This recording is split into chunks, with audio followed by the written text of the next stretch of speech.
नमस्कार। News room में आप सभी का स्वागत है। न्याय व्यवस्था से जुड़े 3 महत्वपूर्ण घटनाक्रमों ने देश में न्यायिक जवाबदेही, नेतृत्व और समय पर न्याय को लेकर व्यापक चर्चा को जन्म दे दिया है। एक और उच्च न्यायालय और सर्वोच्च न्यायालय के न्यायाधीशों के खिलाफ शिकायतों की संख्या का विशाल आंकड़ा सामने आया है। दूसरी ओर न्यायिक नेतृत्व को लेकर विनम्रता और सतत सीख की आवश्यकता पर जोर दिया गया है और साथ ही आरक्षित निर्णयों को लंबे समय तक सार्वजनिक न करने की प्रवृत्ति पर कड़ी टिप्पणी भी की गई है। इन तीनों पहलुओं को साथ रखकर देखने पर न्यायपालिका के सामने मौजूद चुनौतियों और सुधार की दिशाओं की स्पष्ट झलक मिलती है।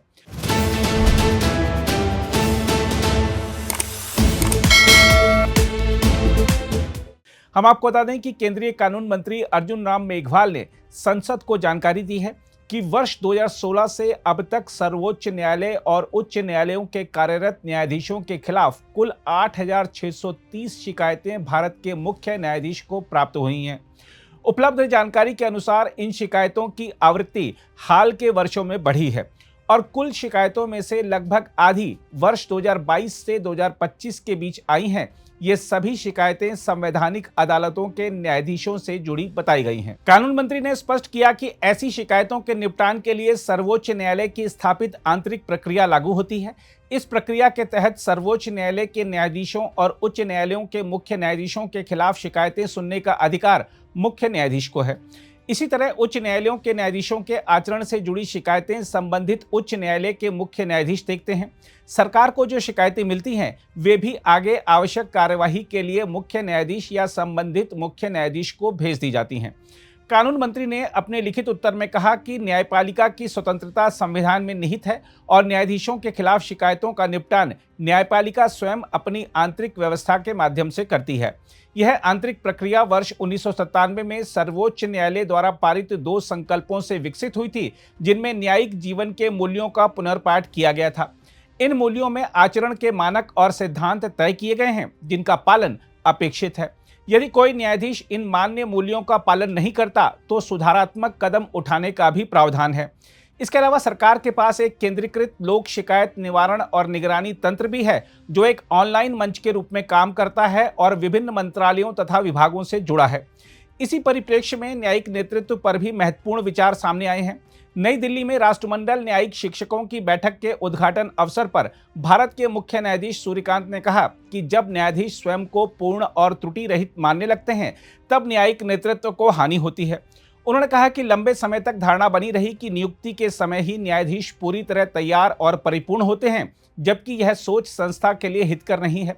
उन्होंने कहा कि न्यायिक नेतृत्व इस कारण कमजोर नहीं होता कि न्यायाधीश अपूर्ण है, बल्कि तब होता है जब वह अपनी अपूर्णता को स्वीकार नहीं करते। उन्होंने उपनिषद की उक्ति विद्या ददाति विनय का उल्लेख करते हुए कहा कि सच्ची शिक्षा विनम्रता लाती है। इतिहास में वही न्यायिक नेता अधिक सम्मानित रहे हैं जो अपनी जानकारी की सीमाओं से सचेत रहे और सुधार के लिए खुले रहे। उन्होंने कहा कि विनम्रता केवल निजी गुण नहीं बल्कि पेशेवर सुरक्षा कवच भी है और हर न्यायिक अधिकारी को यह सीख दी जानी चाहिए। इस तरह की अंतर्राष्ट्रीय बैठकों को उन्होंने आत्मचिंतन का अवसर बताया, जहां तात्कालिक सुधार भले न दिखें पर सोच में बदलाव के जरिए संस्थाएं धीरे धीरे बदलती हैं।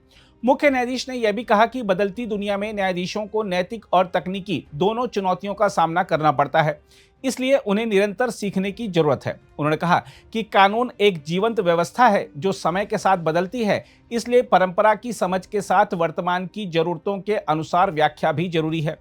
तीसरा महत्वपूर्ण मुद्दा समय पर निर्णय उपलब्ध कराने से जुड़ा है।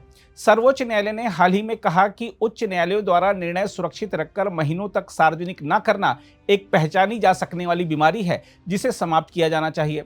एक मामले की सुनवाई के दौरान यह बात सामने आई थी कि एक याचिका पर निर्णय मौखिक रूप से सुना दिया गया था पर उसे अपलोड नहीं किया गया। इस पर पीठ ने कहा था कि यह स्थिति स्वीकार्य नहीं है और संबंधित पक्ष को शीघ्र पूर्ण निर्णय उपलब्ध कराया जाए।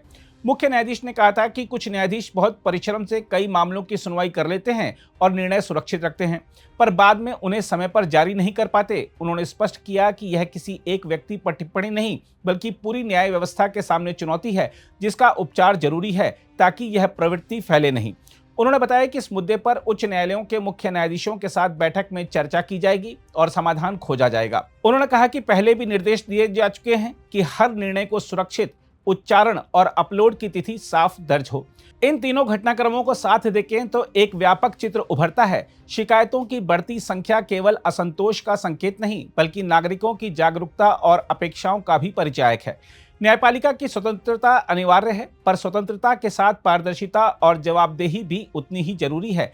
आंतरिक प्रक्रियाएं महत्वपूर्ण हैं, पर उनका प्रभाव तभी दिखेगा जब लोगों को भरोसा हो कि शिकायतों पर निष्पक्ष और समयबद्ध कार्यवाही होगी।